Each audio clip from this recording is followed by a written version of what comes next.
We are joined in studio by Gibson Gisore. He is a constitutional lawyer and also a political analyst. And let me just start with Gibson. I'm sure with this morning coming into town, what was your, the impression was these roads are clear. People have got their concerns for safety, which I would have to say a lot of people, they're worried about how it would all end up. Yes. This morning is rather unusual, as you've said, Waume. The reason being Kenyans are apprehensive. You know what Maandamano was born previously, and Kenyans have got to be apprehensive because you don't want to go with your vehicle in town so that it gets stoned. You don't want to lose your life if worst comes to worst. You don't want to deal with the police and their batons landing on you. So those are some of the things which Kenyans fear. For business people, you don't want to open your kiosk and then they come in and take the water. You remember, I think one of the clips I saw on social media, people of Maandamano were actually warning people that if you open your shop and you're selling water, let's hope that the water will be for supplying the demonstrators. And nobody will want to open business to supply demonstrators with water or soda or whatever it is that they're selling. So for that reason, people have been warned, and they feel that it's for their own safety and for the safety of their business that they be apprehensive and they lock themselves in their homes. And kids were supposed to go to school, as you have indicated. Yes. Too. Actually, the school where my kid goes, the person who transports them to school actually said he's not releasing his vehicle to take kids to school. The teacher herself has just told us that there was very low turnout, and sorry that so he has sent assignments for kids to do from home. So these are extraordinary times which Kenyans are trying to find a way to keep safe, because you don't want to be caught in the middle of the milieu, or you don't want your kid to be caught in this milieu of demonstrations. I've just been in town and I've already seen people already running in the streets with the police. The police have already arrested some few people at the Central Police Station. So it means it's starting. It's starting, and as Kenyans, we need to actually, or the government rather, needs to find a way of trying to appeal to Kenyans not to do this, so that we can be able to solve this problem. We come to the table and sort it out once for all. Well, Gibson, I'll be coming to about solving this and some of the things that have been said. But we need to look back at what has been happening in the past week. Yes. The last 7 days. The political leadership from different parts of the country have been saying, look, going head on with this is not the way to go. We saw the leadership from Makueni, Kitui, and Machakos speak last week. And the person who read the statement is Senator David Musila, from Senator for Kitui County. Yeah. We've seen the leadership from Western Kenya speak about the same. How much dialogue within what would have been, people who are part of the larger Azimio la Umoja, One Kenya coalition, the parties that form it? How much more dialogue can they have such that some of these things could be averted? See the kind of dialogues, those are pockets of people airing their concerns from wherever it is that they are. The kind of dialogue we need, in this particular case, is an inclusive dialogue. And an inclusive dialogue which involves everybody, every stakeholder. I've seen the clergy also make their statements. I've seen the human rights people make their statements. But what we need is actually the political bigwigs of each of the sides to actually come together and say, whatever the problem is, we can sort it. And if we decide to go in a process where we sit down and discuss the key issues, then we can be able to find our way forward.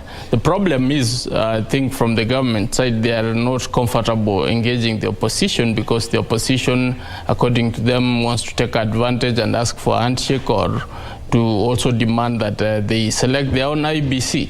So if some of these issues can be separated from the real issues whereby we are dealing with Kenyans who are feeling like their kids are not able to go to school, who are feeling like they cannot be able to put a meal on the table, then I think we can be able to find our way forward. But if we keep pointing fingers saying that you people want to choose the IBC for 2027, 2027 is very far. If we can be able to put that aside and concentrate on what is on the table right now, which is people are dying, people out of hunger, kids are not going to school, JSS does not have teachers, does not have books in school. These are some of the critical issues which need to be addressed according to Mwananchi. But now I think there's an issue whereby you find that the government people are only allocating or arrogating the demonstration to Raila Odinga, which is really not the issue. Raila is just a person who has just taken advantage, and he wants to speak his piece in the process of the angry Kenyans, and that's what he's taking advantage of. Still, even if Raila could not have spoken, Kenyans have been complaining right from the word go that we were told that once the Bible comes down, the food prices will go down. They have not seen that. So that is what they are asking. What happened? It's 6 months into the new government. Can we see some changes? That's what they are asking. So, and Raila is coming in also with his own fair share of issues, saying now, as a politician, I felt I was shortchanged, opened the serve and such things, which I think they are really an issues for us. What we need to look at is the Kenyans complaining, the legitimate claims of Kenyans. Well, you know, it's been a tough the last 3 months have been tough. Yes. We have to admit, for small businesses. Very, very tough. very tough. And we'll be coming to that, and also issues, you know, for example, the issues is raising about, you know, the reconstitution of the IBC, because at the moment, we don't have a commission. Yes. It's rather interesting. So the government reiterates its commitment to respect, protect, and promote all fundamental rights, freedoms guaranteed under the Constitution. Now, in doing so, security agencies shall respect Article 37 of the Constitution, which guarantees the right of every person peaceably and unarmed to assemble, demonstrate, picket, and to present petitions to public authorities, because that's what we have been told is going to be the case. But the same Constitution limits the enjoyment of fundamental rights and freedoms to ensure the protection of rights and freedoms of others.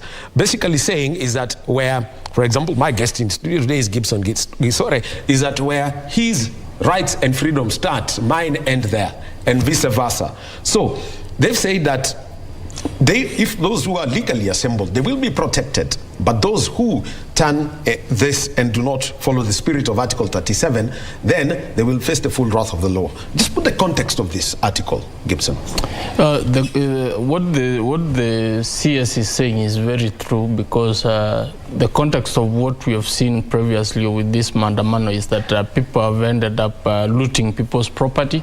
We have ended up seeing people lose lives. We've ended up people being beaten up. The whole essence is one peaceful Mandamano whereby I respect you, you respect me, I have a right to demonstrate, I have a right to picket, then let me do it in the most civil way possible so that I do not affect anybody else's right. That is what Article 37 says. But at the point where I have to be apprehensive that I'm not sure what you're going to throw a stone at my business or going to throw a stone at my vehicle, then you are already affecting my rights. In the enjoyment of your rights, you are affecting my rights, and that cannot be entertained. A government cannot be able to entertain that. It has to be able to guard property and life. And also now the other one that the Nairobi Regional Police boss, Adamson Bungei, said is the Public Order Act of 2012 is what may informed his decision. Just put a context to that.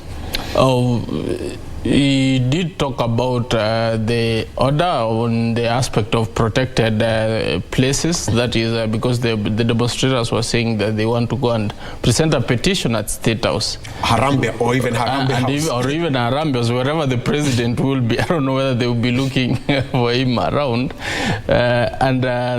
Those are some, the president is a protected person, State House is a protected, Harambe House is a protected. Actually, that area has got so many protected areas because it's also the National Treasury building. Yes. So what they're saying, if you're demonstrating, demonstrate to other places, but do not be able to interfere with government business, especially with the government officials who are doing this work. If you go to State House, it's a protected area. We are bound to protect it. So the Public Order Act demands that we give the utmost security to these places, unless we want to be deemed to have failed, which you don't want to fail, ensure that whatever demonstration you are putting across does not affect to these places. So that is what he's communicating on the other hand. On the other hand, he's saying that the demonstrators give notice because the Constitution does allow the demonstrators to give prior notice to the police, which indeed they did. And then there's another counter group which we are hearing, which is Nairobi business people, who have also given another notice on the same.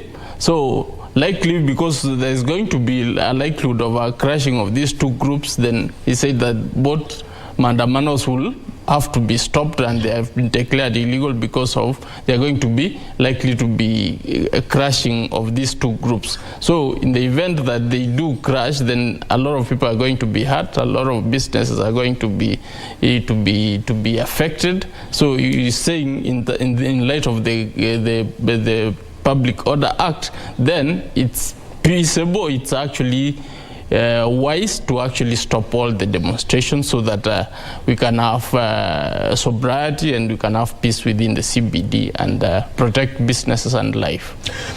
And taking a look at, because we've seen what people are, what some of the people are saying are from Kisumu, some are apprehensive, others just want to be a part of it. But overall, what's there's the conversation. For most of these little traders, people are getting, we've seen small businesses close a lot in the last 3 months. Yes. Some of the people who've been trading in essential goods, others have said, let me just leave the town life and go live in the village. How well do you find a balance between this, where you go hold the demonstrations, but at the same time get an economy running? It's difficult. It's a difficult situation, especially for government and even for Kenyans. And that's part of the reason we're having this mandamano. People are demonstrating because making ends meet has become very difficult for Kenyans. Much as Kenyans are quiet, they're struggling inside, or there's a fire burning inside because you're not sure whether you're going to be able to put meal on the table in the evening. Because let's not talk of morning and lunch, because Kenyans do not eat lunch and breakfast.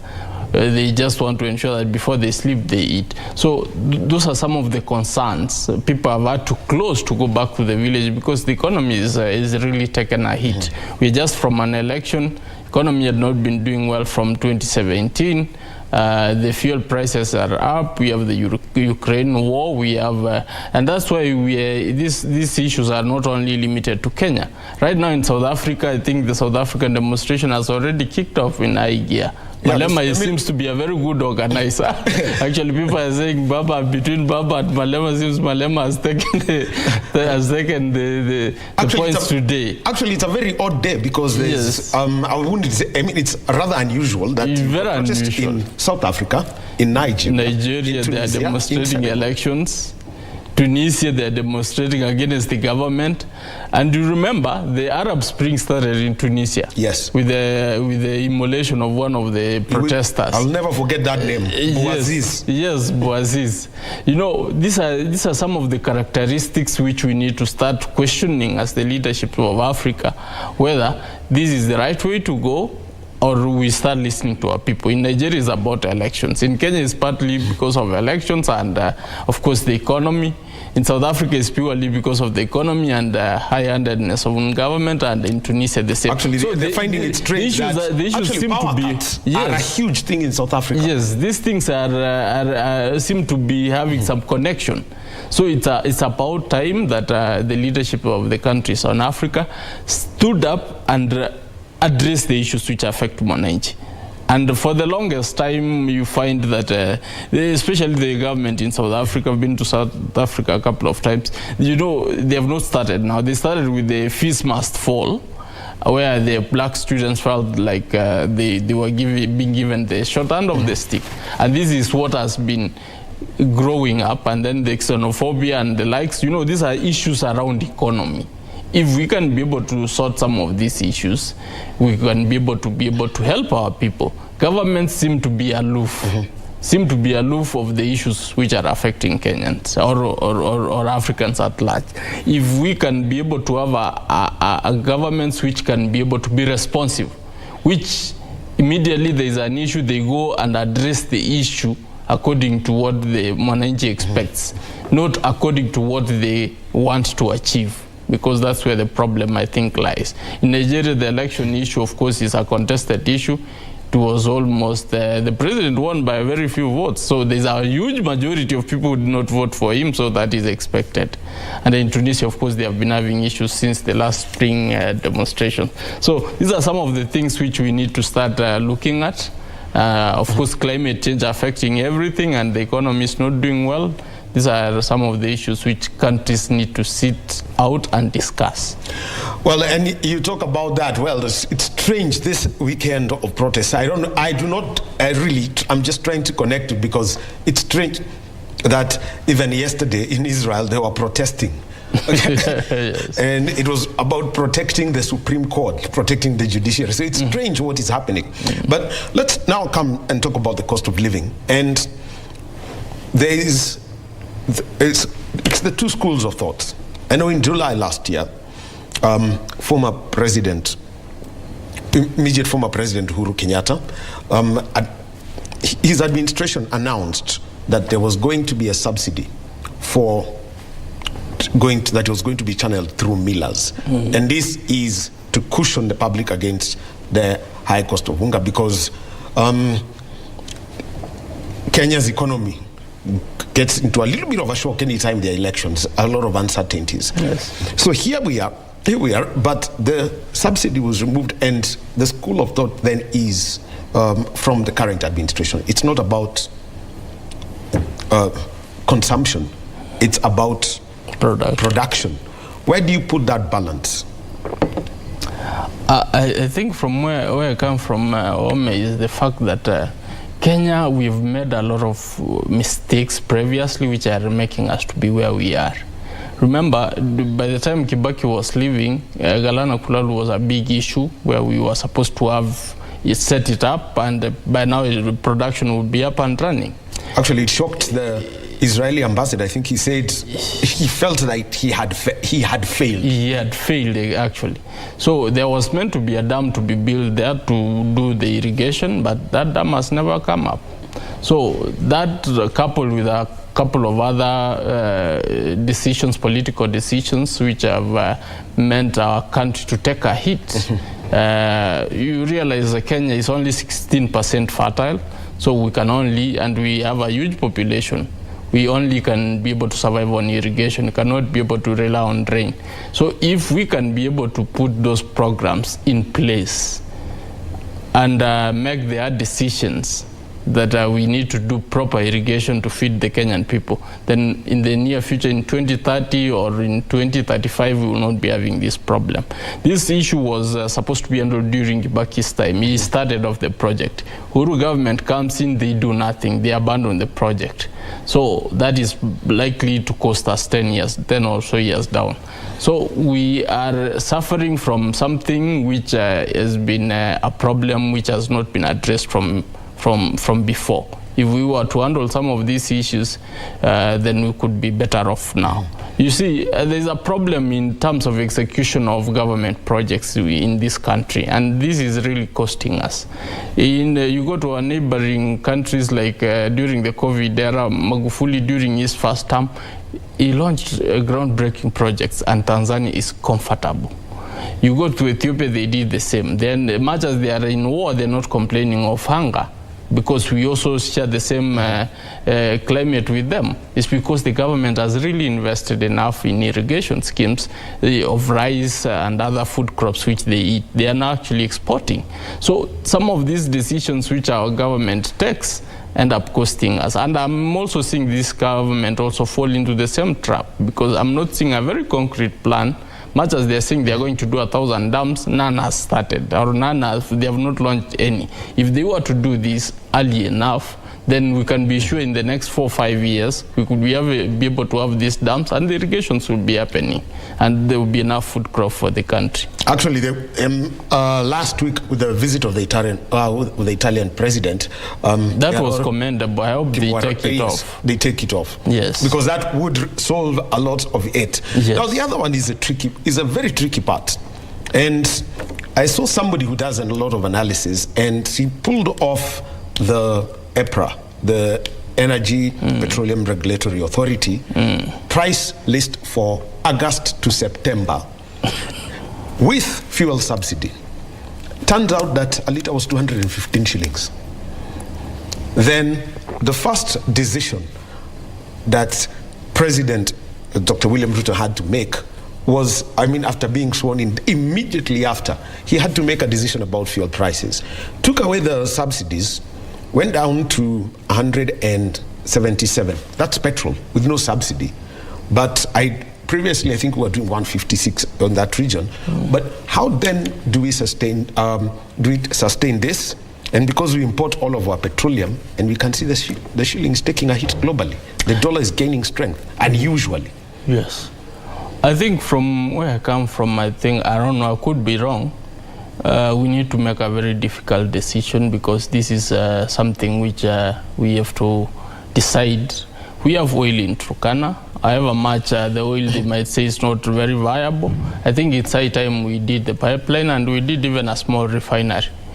We could do away with all this foreign exchange because oil is the one major thing we import which takes a lot of our foreign exchange. If we can be able to cut that down by setting up a small refinery, we could be able to deal with some of the. I don't think a refinery can cost 500 billion. It can't.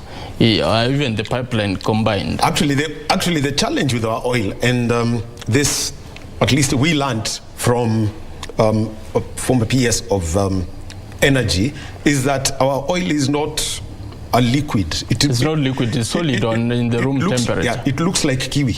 It looks like shoe polish. It looks like so transporting it is energy intensive. It is, but then what choice do you have? Because the kind of money we are giving out is way more than what we could use to actually heat it up and put it in a pipeline and actually be able to refine it and be able to use it for Kenyan local use.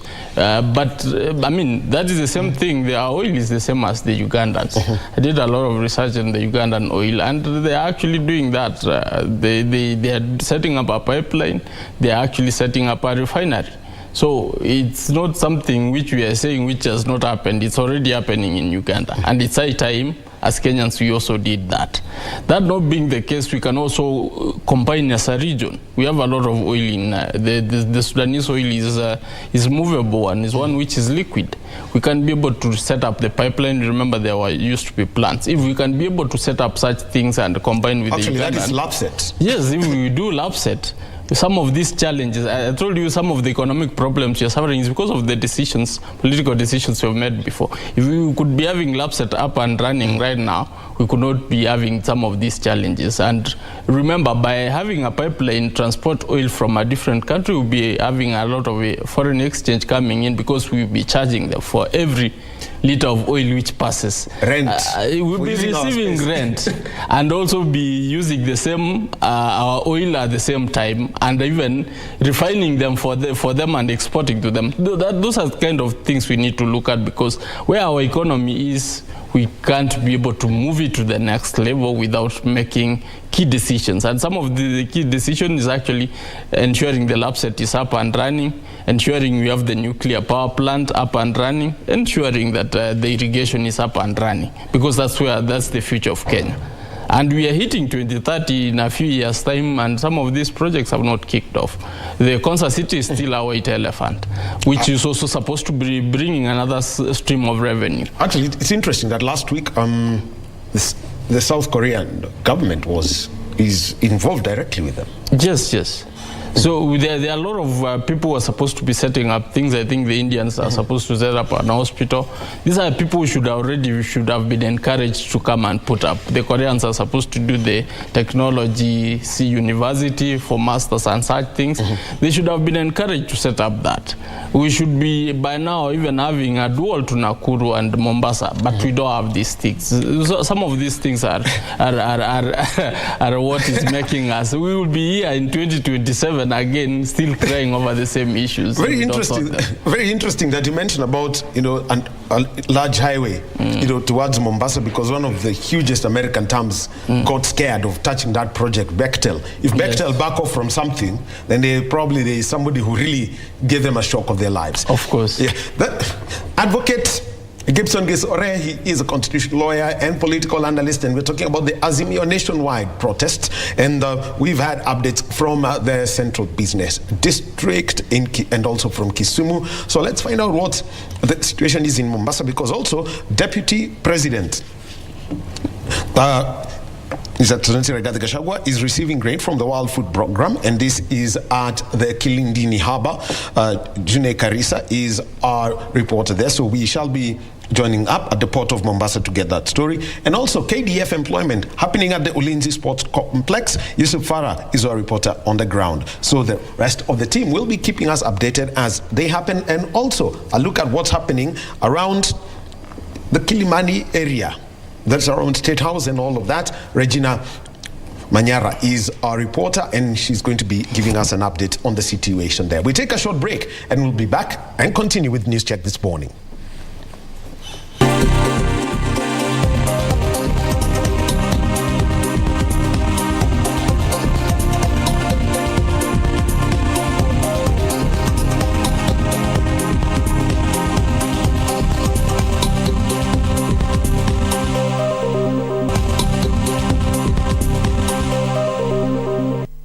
And welcome back to News Check this Monday morning, and it's a day where the country is tense. The Azimio La Umoja One Kenya coalition are saying they're holding nationwide protests, and this is to do with the cost of living.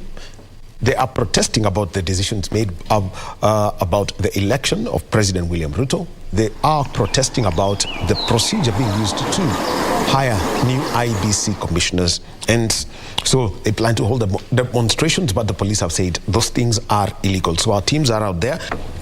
Where do we draw the line about places we go to? It is always say, what's the old saying? You don't try and throw stones at a police station. At a police station, yes. Sirusha mawe kwa polisi. So, I mean, Kiture is right, because that is his job he is doing, but the demonstrators feel that their grievances can only be listened to, or they can look like they are serious if they be able to make their way to State House or wherever the president is, because they also indicated that if it's not a State House, we will follow him wherever he is. If it's there are many state lodges, so they might be surprised. He's in Sagana or somewhere. I don't know whether they will follow him there. But the law is very clear, because we also need to, the president is duly sworn in. So there is every reason to have some respect to the residency where he stays, that is the State House. You cannot have people flocking there wherever they want and present petitions, because that is a sign of you never know, because the same demonstrators or their leaders have said they do not recognize the person who is in State House. So you can only be apprehensive that if these people make their way up to the boundaries or the fence of they can actually break in, and that would be cause of anarchy. And that's what we don't want, because we might end up having people being shot. So the Kithure Kindiki warning that we will be able to protect these protected areas is actually trying to avert a bigger crisis which might likely to happen. And of course the Azimio people want to poke their fingers into the nose of the government and tell them that we can come and scare you, and of course that's not going to be good. When two two bulls fight, the grass is what is going to suffer, and people are likely to be shot, or people are likely to lose lives. We better not. I will urge the Azimio that they need to protest. They can present their petitions wherever it is, that because that's a constitutional right, but they do it peacefully, and they don't need to go to State House. Yeah, and one of the other things that they're protesting about is the IBC panel, because it was constituted by the president, and this is to pick a new commission. It's interesting that we don't have a constituted commission. Yes. We can't have a by-election. That's implication. Yes, we can't. So, look at what is the way, to use what I would call exercise, the powers that were given to him, the elections, the Independent Electoral and Boundaries Commission Act of 2011, and the people who are involved, we've got the Public Service Commission, the Law Society of Kenya, the Interreligious Council, and the Political Parties Liaison Committee. How should we hold on to, view this vis-a-vis what Right Honorable Raila is talking about? I think whatever you have read, that the provisions of the law, that is very clear, because that is what the law anticipates in the process of coming up with the people who select the panel of the people who are going to be commissioners of the IBC. Now the challenge comes in when Raila and his Azimio people feel that they've not been fully involved, and they want in some way to be consulted. Political parties? Yes, that is where the challenge comes in, and the government feels we have done what the law requires us to do. Where again will we be setting that aside and then be coming to you under which law to actually consult you? Because you have members of parliament who are going to end up actually doing the vetting. If you have any challenge, you can be able to raise this objection, because there are checks and balances. But according to him, because it's about election, and election being an emotive thing, he feels like that is not proper, and the government wants to take advantage of this particular chance and be able to put people or cronies who are going to help them win an election in 2027. Well, it could be true, it could not be true, but then how we are supposed to go about this is where the challenge is, because now there's also no other avenue to also bring this the opposition on board, because they can only be able to act substantively from parliament, because whatever the law that there is in the land that ensures that the process is followed has already been followed. So this other one is just a political noise trying to cause a lot of heat and tension, which of course at the end of the day is also leading to part of the reasons why they are doing the Mandamano today. Okay, and I mean, at the moment then, if need be, there is need for an election, I think they need at least a by-election of any form, yes. even for an MCA. How would the IBC now go about this? Because I think they would need 3 commissioners, but I think at the moment only the CEO, who sits on the commission, who now becomes a member of the board as the secretary to the secretary of the commission. How would they work? Because we know Juliana Cherera, Francis Wanderi, and Justice Nyang'aya opted to quit. Irene Masit faced the Justice Muchalule Tribunal, and she had to leave. The other 3, their terms expired. It's interesting enough that I listened to Raila Odinga in an interview. He was saying that as much as they resigned, the Gerera 4 resigned, they can be reinstated. It's quite interesting. It's quite interesting that whoever has deemed that he's not fit to be in office or has decided to quit public office can be reinstated because he was not properly, somebody feels that he did not properly resign, or he ought not to have resigned. I think the best thing where the wrong color of ink to sign their resignation letters. Yes. That could be the other reason. I think where we stand is we need to be very objective and be very clear in what we are doing. The process has kicked off. We had issues around the commissioners.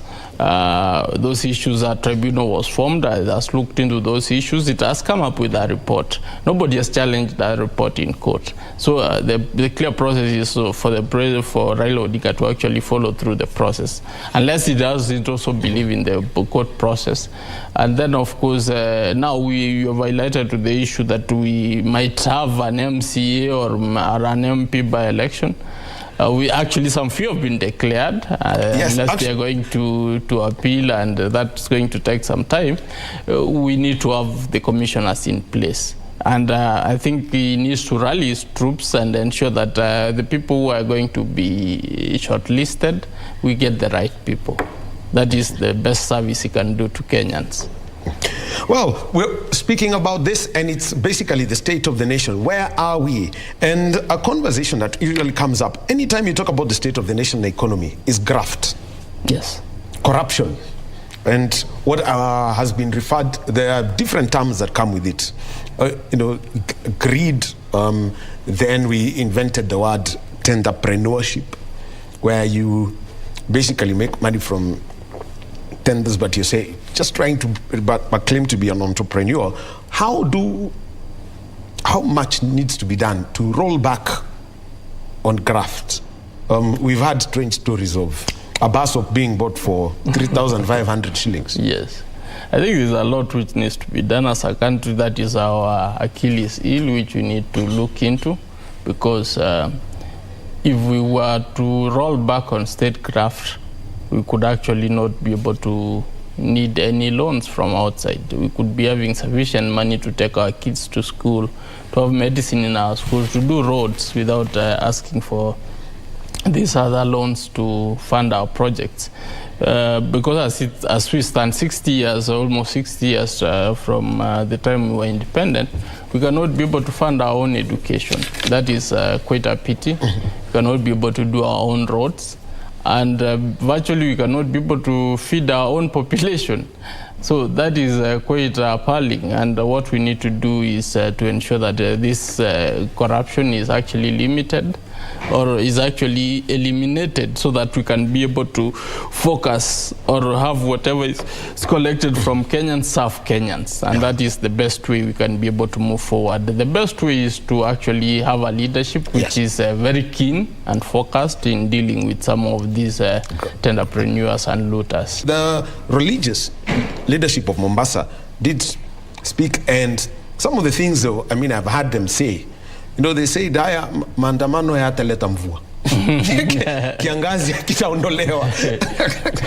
They have a way of speaking, and so what would be how would you assess the story of Mombasa at the moment? The story of Mombasa, I think, is an interesting one, because the people in Mombasa, of course, we could attribute to, of course, they have largely been in opposition, but we have seen them move towards government in the latter years. So, but then again, Mombasa people also wake up late. So they tend to do their things in a slow move. So let's hope that by around 1 is when you can successfully be able to determine whether they were actually part of the maandamano or not. Anyway, we'll keep tabs on that, and I don't think they would want to do mandamano. The deputy president is at the port of Mombasa, and it's grain that's coming in that's meant to put a cushion to what has been called the food shortage. But I'd like to come back to a conversation that we had with Gibson, and this was about graft and the culture here.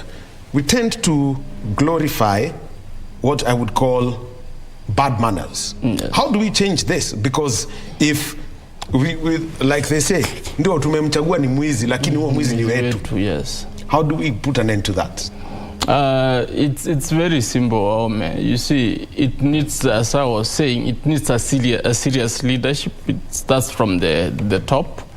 If a president who takes power can be able to move quickly and be able to tame graft within his ministries fast, or if the ministers also stand firm and say that there's no graft which is going to happen in their ministries, there will be no graft. if we can be able to arrest some few people and be able to throw them inside. You see, from the last time we had the discussion on graftees, when Uhuru released a list of, I don't know, was it 150 people? It was 200, actually, there were over 250 cases. Up to now, none among those people has ever been... actually, there is one who was it 180 million shillings in fines? Yes, but fines, that had to do with, I think, the youth fund. The youth fund or something. And there was also the people about sports, I think, the Rio sports. Yes, but those are the small fish. The list had a lot of people. Can we be able to see concrete steps in terms of prosecuting these people and actually putting people behind bars? If we can be able to, because much as we can also have, these people do appeal, and when they go to appeal, they are acquitted, or they are given some lighter fines, which they pay off and they go home. But still the money is lost. So if we can be able to have a leadership which can be able to put concrete steps and ensure that nobody steals public resources, then we can be able to ensure. The other issue is when government people are also involved in business, then there is likelihood of pilfering of state resources. So if we can be able to look into this issue, ensure that the public people are paid well, to a level that they cannot be able to engage in business, because they only engage in business because they need to supplement whatever their needs are, because whatever they are paid is not good enough. So if we can also be able to get competent people who are in office, who understand where they hold that they hold those particular offices in trust for wananchi, then, because the problem is once somebody gets into an office in this republic, they tend to think that they have gotten to that office to serve themselves or to serve the interests of the people who have put them, instead of serving Kenyans. You find that they become aloof, they leave their code there, they go to sports clubs, they go to have tea with the rich people, with the entrepreneurs, and forget that the work is actually to sit in the office and serve the ordinary Kenyans who come there or visit there for services. So when we can be able to do away with some of these very small bad manners, we can be able to ensure that services go across the country and then resources are well protected. Well, yeah. Wakili Gisore giving us an update. That and the pictures you're seeing are on Ngong Road, and Regina Manyara is there. I know we'll be getting an update from her. And we could also see from the pictures, the police officers are saying, we do not want to appear here, but you can see that there is a very little that is happening, and there are some people who have been arrested, because yesterday, the Cabinet Secretary for the Interior made a clear statement that those who break the law will be arrested, or anybody who incites public disorder and otherwise breaches peace in the Republic of Kenya shall be prosecuted. That is to say, that is what is there. And also, there is the protection of that. So if you are breaking the law, then here you are, you're going to get arrested. And that's the story that's going on there. As we can see that there are different, some of the journalists, some of them dressed with protective gear on. They've got Kevlar, they've got helmets, and they can see those people who've been arrested. And you can see there's a continued plea by the police officers, please usituweke kwa picha, pan away, and that's why you can see that our camera person has had to do that. That's the best way. Ideally at the moment, it's not good to argue with any police officer. So that is the situation at Ngong Road. And you can see that there are protesters, a shot of them, and that is just across Kibra. So they have been stopped and they're trying to make their way around. So those are the live pictures from Ngong Road. Those are the protesters who have trying to make their way onto Ngong Road, and Kibra is known to to be one of the places where Azimio leader, Right Honorable Raila Amolo Odinga, has got support, and he has been, and he has represented the area before it was split into Langata and Kibra constituencies. He was MP for Langata for 30 years, for 20 years. So you've got to count on him that this is where he was before he ran for the presidency in 2013. And with the 2010 constitution, if you ran for the presidency, then you cannot run for any other elective office. The presidency has been separated from the legislature. So that is it. You can see that a lot of police officers have been deployed. You can see that already there is a vehicle with a water cannon that is in place to ensure that particular places, basically, are secured. Protesters who may turn violent are not allowed. We have seen, for example, in Mombasa, that life is going on as normal. Nobody's businesses haven't been closed down, but they've said that they will continue with their life as normal. So that is the situation that everyone's talking about. We've seen this is Kibra, and this is at the place which is known as Quadio.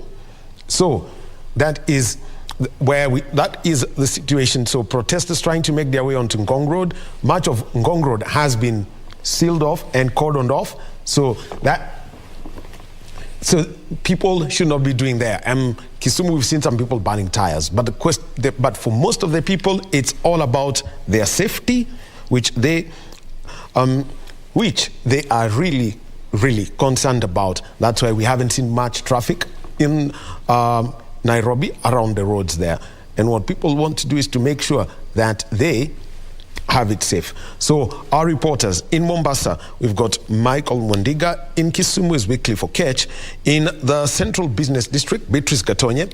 And police deployment is Ben Chumba. And also we've got Kevin Washira. So they are focused on that.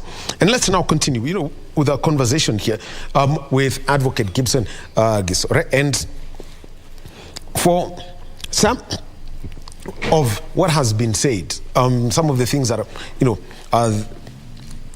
have been said, and this is especially coming in from the political leadership. In Parliament, they can say we are protected, but there is this statement that was made where somebody went and said, if you pass by somewhere and you see that there's a government meeting, go have lunch. And that was after the ugly incident in Kisumu. Yes. How much, how do we prove that this is, at the end of it all, not a violent event? Because what happened in Kisumu was regrettable. Yes. That is what I think we need to be careful as Kenyans, that if you are going to be doing your hotel and it's in the streets, kindly ensure that you are protected. We can't put up fences everywhere. Either you close so that the demonstrators go, unless they're going to have free lunch at your hotel.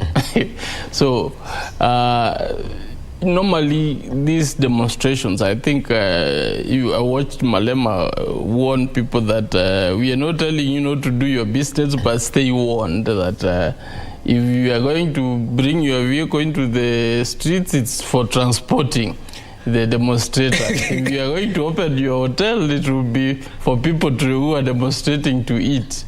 So that is, I think, what we call in law fair warning, that you have indeed been warned, so that whatever it is that you do with the information is up to you. Because when demonstrations do happen, you cannot be able to control. Not everybody who comes to demonstrations comes with good intentions. And that's why the police are there to ensure that such things do not happen. And in the process of doing that, they need to avert people who want to take advantage or to be able to stray and destroy people's property or beat other people to be stopped from doing that. Well, actually, I was just taking a look at some of the pictures, and you can tell the tension. And eventually, we have seen some of these things happen before. The protests, especially when, I think it was in 2017, when ODM, they would lead the protests. And it was said that it really had an effect on the businesses. We'll be coming to that. Yesterday, there was a group of religious leaders, actually different groups, who spoke up against this. The Islamic leadership did speak last week. And yesterday, the Kenya Conference of Catholic Bishops, they did release a statement, but there is something that you can see I mean, just from the pictures in Kibra, that everyone doesn't want. And let me just read from it. We've had such peaceful elections last year. Further, in spite of great provocation, we kept the peace after the Supreme Court decision on the appeal on presidential elections. This was demonstrated as Kenyans voted peacefully. Now, let's close, this conversation. There is a whole story about the word in the mouths of very many Kenyans today is maandamano. And we're with Wakili Gibson Kisore here. And just before we went over to Mombasa, I was referring to a statement released by the Catholic bishops yesterday. Peaceful elections, even after, provocation around the Supreme Court. So Kenyans, basically, the bishops are asking, Kenyans must refuse to be lured into the past politics of confrontation, violence, and seeking what they quoted as justice by looting and destruction of property. And they must reject this venom of a hatred that is becoming commonplace in our politicians' mouths. Since we go to a town, we can ignore them. But there is a population that takes what a politician says as gospel truth. How do we get to that population and tell them, look, see what people are saying? Sensitization. We just need to do a lot of sensitization and ensure that all Kenyans are aware of their rights and actually know what the responsibilities of the politicians are and where to actually listen to a politician, to what level, to what extent. Because sometimes politicians take advantage of the naivety of Kenyans and they want to use them badly. So if Kenyans were to be sensitized in civil issues and how to on what their rights are, the constitution and the provisions of what the leader should be able to do, then they can also be aware of when a politician is trying to make statements which are not in tandem with what it is that they are expecting. And then, of course, I think the biggest issue is poverty. If we can be able to ensure that our people have money in their pockets, they are people of means, then it's not very easy to sway somebody who is well-grounded in the pocket, because some of these politicians just take advantage of passing some small handouts so that they can be able to pull the crowd. If it were not to be the case, then it would be very difficult for them to actually even have a crowd of 10 people. So they know that, and I think some of them have invested in the poverty of the minds and poverty of through means of their people so that they can continue dominating them, which is very unfortunate. Well, very interesting. I know there's a musician called Issa who once said, navuta more crowds than the Rainbow Alliance. Yes. So that means the politicians do have this crowd. And the other one that I want to talk about is we've got the devolved units. We know that, yes, there are challenges with getting the money down there. But how, for example, there are things that functions that are actually devolved to them, they should be handling. How did the first transition, affect how things are in different places? Because we know there are some counties which have said, we have moved well. Yes. Others actually suffered. Yes. It was retrogression. Yes. I think there was a very big disconnect in terms of us moving from the former municipal towns and the councils to what it is now that we have the devolved units, that is the counties. A lot of mismanagement did happen, and then we also ended up having a crop of politicians who ended up taking a big office, and they did not understand the politics or the economics of running counties, so they ended up wasting the entire time and doing politics as usual. Some of them who actually got into office and they knew what they wanted to do, they did a couple of things, and we can see the changes, and their people are rejoicing. For example, I think one of the examples I would like to quote is Makueni. Makueni did a good job. I am sure the people of Makueni, much as not all of them will be happy, but at least they can be able to point out something which they never used to have, which they have. Maybe it's the business of trade they are engaging in selling their mangoes. They can be able to sell them to their factories. and tomatoes, or even the milk, which they didn't have a KCC, now they do. So those are some of the tangible things you can be able to allocate to the people of Kisumu. Could also allocate the aspect of a clean town and business coming in, tourists coming in to devolution. I don't know what people of the county of Nyamira can be able to speak where I come from, because there is largely nothing which you can be able to allocate to a county government, previous or the current, and those are some of the issues which we need to look at, whereby a lot of resources have gone down to the counties, but you cannot be able to see those resources being utilized.